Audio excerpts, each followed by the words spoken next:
Before I say anything, I just want to say that if you are squeamish, you might not want to watch this video because there will be some pictures of lungs that have a blood clot in them and other organs of the body. In my opinion, it's nothing that bad, but I wanted to give you a warning regardless. This video is a follow-up to my last video, which was called What Doctors Are Learning from Autopsy Findings of COVID Patients. Just after I published that video, not even a day later, this study came out, published in the Annals of Internal Medicine, which I'll put a link in the description below. And what makes this study such a big deal is that it's the first study that looked at this many autopsies of patients who died of COVID. Not only did they do complete autopsies, but they used CT scans to scan the entire body for blood clots. All 12 of the deceased had tested positive for SARS coronavirus 2 by means of RT-PCR. Now I want to say something. Not everyone on this planet is going to get COVID. For those who do get the virus, 80% of them will have either mild or no symptoms. Roughly 15 to 20% of them will have pneumonia. Roughly 4% will develop ARDS, or acute respiratory distress syndrome, and or shock with multi-organ failure. And about 1% will die of the infection. When I'm in the ICU and someone dies, it's obviously horrible. Sometimes autopsies have to be done irrespective of family consent when it's a legal matter. Rarely, depending on the circumstances, we ask families permission to do an autopsy. Most families decline the option for autopsy. But during this pandemic, it's especially important for autopsies to be done because they often provide incredibly valuable information, especially when we still know so little about COVID, especially when it can present in so many different ways. So in this study that was done in Germany, autopsies were mandated for patients who died of COVID. And to the families of those victims of COVID, my condolences. And we're still trying to figure out why some people do so poorly when they get the virus, while others do just fine, and then there's everyone in between. So the point of this video is not to scare people. The point is to learn about the disease and to ultimately benefit from that learning with the hope of developing treatment options and ultimately reduce morbidity and mortality. In other words, to save lives. And by making this video, the goal is to educate myself and others about what we're learning and getting the medical truth out there to the public. So in this study, there were 12 patients total, 9 men, 3 women, and the median age was 73.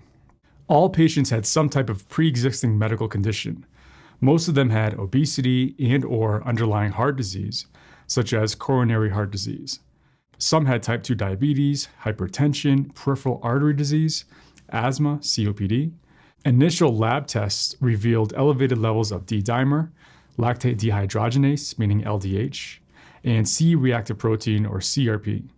All of these are non-specific markers of inflammation. There is also mild thrombocytopenia in some patients, meaning low platelet counts. This isn't an unusual finding in patients who are critically ill. They also looked at levels of viral RNA using RT-PCR studies. All 12 patients had the SARS coronavirus 2 RNA in their lungs. 9 out of the 12 had it in their throat, and 6 had it in their bloodstream. In 5 patients, they had viral RNA in other tissues like heart, liver, brain, and kidney.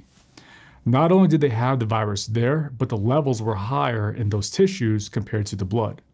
Here's a picture from a different autopsy that was not part of this study, where the virus was actually visualized in the kidney using electron microscopy. So what is this telling us? It tells us that the virus is binding to those ACE2 receptors in those organs. So in some people who die of COVID, they had the virus in other organs besides the lungs.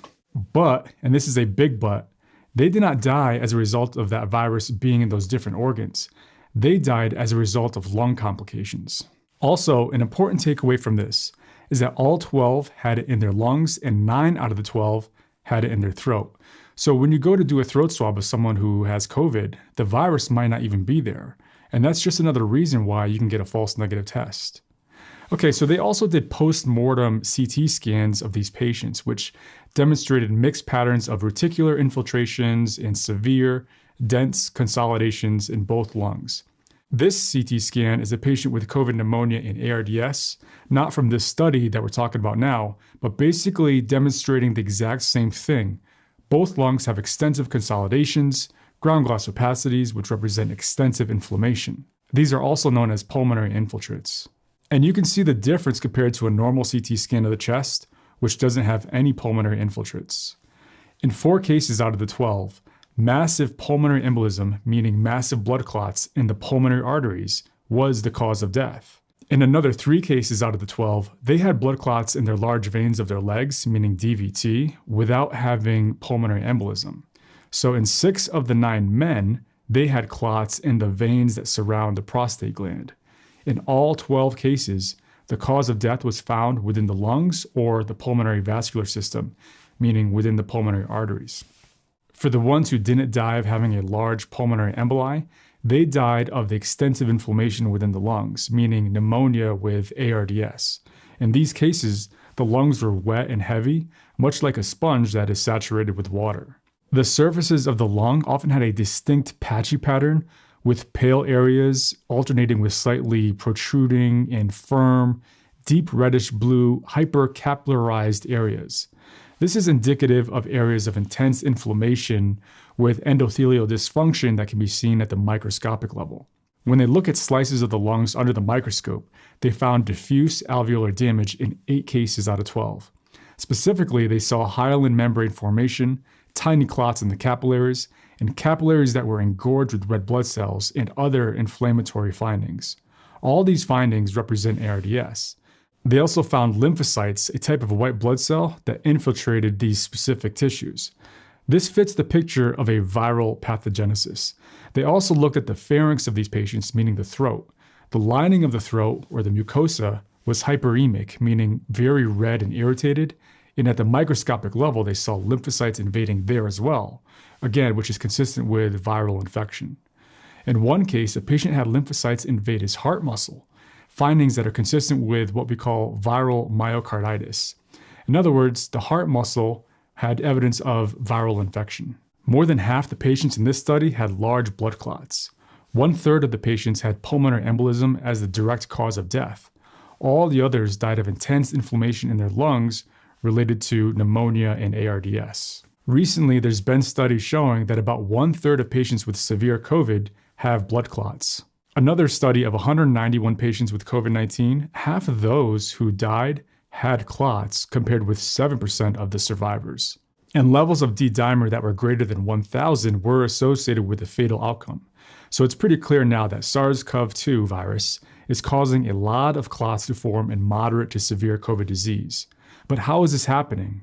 It's likely a combination of reasons that have to do with downregulation of the ACE2 receptor in the lung alveoli, with a subsequent shift towards having more angiotensin II in the lungs and less angiotensin 1.7 and less angiotensin 1.9 in the lungs. And when this happens, this leads to more cytokine storm with more inflammation, more constriction of pulmonary arteries, and more clots that develop. That in turn leads to more endothelial dysfunction in the capillaries that surround the alveoli. Also, there's evidence that the virus attaches to the ACE2 receptors of the endothelial cells that line those capillaries, which further propagates inflammation and clotting. And in the cytokine storm that develops there, RANTES, a chemokine, binds to the CCR5 receptor of CD4 and CD8 lymphocytes, and that causes those lymphocytes to infiltrate those areas of inflammation, and in doing so, further contributes towards the inflammatory reaction. This is why we're seeing low levels of CD4 and CD8 lymphocytes in severe COVID. Endothelial damage can also lead to the development of antiphospholipid antibodies, and these antibodies are bad because they trigger the formation of blood clots. And that's why patients who have clots with the diagnosis of antiphospholipid antibody syndrome, they need to be on blood thinners. Also, 11 out of the 12 patients in the study had underlying heart disease and were obese. These are known risk factors not just for cardiovascular disease, but also known risk factors for endothelial dysfunction and are known risk factors for COVID. The endothelium is more susceptible to damage based on cardiovascular risk factors, such as men age 45 or older, women age 55 or older, smoking, high blood pressure, high cholesterol, diabetes, obesity, and lack of physical activity. So the big takeaways from the findings in this study is that most people who die of COVID, it's primarily a lung problem, either related to inflammation with ARDS, and or blood clots. Even though blood thinners are not a cure for COVID per se, they do have the potential to save lives. The hard part is figuring out who is likely to develop clots and who should we give blood thinners to, and which blood thinners should we give, and should we give high doses of blood thinners or just the low dose prophylactic doses. To further complicate matters, it's often hard to diagnose blood clots in hospitalized patients even before COVID came along. Usually it's easy to diagnose large blood clots in the veins of the legs, meaning DVT, by doing an ultrasound of the legs, even though ultrasound isn't 100% accurate. The way we typically diagnose pulmonary emboli is by getting a CT scan of the chest, while at the same time giving IV contrast, and this is called a CT angio or a CTA of the chest. The downsides of doing this, well, there's several. One, you have to transport a patient to the CT scanner, and sometimes patients aren't stable enough to do that. Two, you risk spreading the virus to others in the hospital by transporting that patient, and this will also require more PPE use. Three, CT scans require larger doses of radiation. Four, giving someone IV contrast has some risks, such as the risk of serious allergic reaction and the risk of causing some kidney damage. On top of that, the CTA of the chest can only visualize bigger clots, so you might not see the small clots that are there. Right now, more and more hospitals are giving high-dose blood thinners to COVID patients who have severe disease, even if they haven't been diagnosed as having blood clots. But what about patients without moderate or severe COVID? Should they take a blood thinner or maybe a low-dose blood thinner? Or should they take an antiplatelet medication like aspirin, either 81 milligrams of aspirin or 162 milligram dose or 325 milligram dose? Or should the general public take a low-dose aspirin like 81 milligrams in order to help prevent blood clots from forming if they do get COVID? Or should it just be certain people in the population who are at higher risk of getting severe COVID? Should they take aspirin? These are the questions we don't know the answers to at this point. It's going to take a lot of studies to answer these questions, because not only do we need to know that there's a benefit in doing so, we have to know that these benefits will outweigh the risks, such as the risk of bleeding. And then there's all the other drugs that are being looked at right now in randomized controlled trials. We should start seeing some of these results pretty soon. What we do know is that in order to improve the capillary endothelium and also to minimize your chances of having severe disease if you were to get COVID, you want to do several things. This includes exercise, eating healthy, getting good sleep, minimizing stress, not smoking. What about vaping? Generally not good either, but not as bad as smoking. Too much alcohol, not good either. Have your medical conditions under control, whether that's diabetes, high blood pressure, COPD, asthma, allergies, whatever the case may be. Now, what about vitamin D? Probably a good thing, but that's a whole nother topic, which I should make my next video on because there's a lot to say about that, and possibly other vitamins too, if you're deficient in certain vitamins. Anyway, to catch that video, subscribe to this channel and hit that bell notification so you know when I post here on YouTube. So many topics I want to cover in so little time, but I will see you in the next one.